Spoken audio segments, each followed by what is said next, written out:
Chicago White Sox trade for outfielder Everson Pereira and second baseman Tanner Manor from Tampa Bay Rays for Steven Wilson and Andres Gomez, two major league relievers. So Pereira, he was a top prospect in the Yankee system a few seasons ago. Then he latched on with the Tampa Bay Rays. He didn't do much in 65 at-bats last season for the Rays, 2 homers, 8 RBIs, 2 stolen bases, 7 runs scored, a 138 average, and a 219 on base. But a rebuilding team like the White Sox, they could wait and see if Pereira could obviously develop and become a decent major league ball player. So in terms of fantasy baseball, he's not going to have value, is Pereira. But like I said, it's worth a shot for the White Sox to go out there, get a young player, and maybe he gets things going in their system, is Pereira, where teams like the Rays, they're still trying to compete and go out there and win ball games. And in terms of what the Rays got, you got 2 relievers who win the major leagues last season. Last year, Gomez, 3-3 record, 62 2/3, a save, 58 Ks, a 5.17 ERA, a 1.39 whip. So he's not going to have any fantasy value,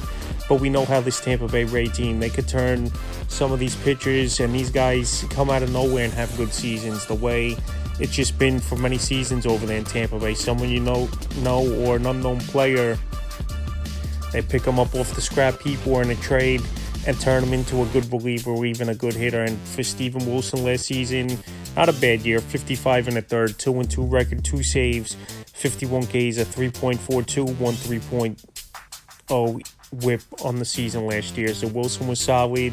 And also we know Pete Fairbanks, they declined his option, so we'll see what happens with him in the offseason with this Tampa Bay Ray team. But I don't believe Gomez or Steven Wilson will pick up the closer role over here in Tampa Bay. So right now, like I said, it was this minor deal between these two teams.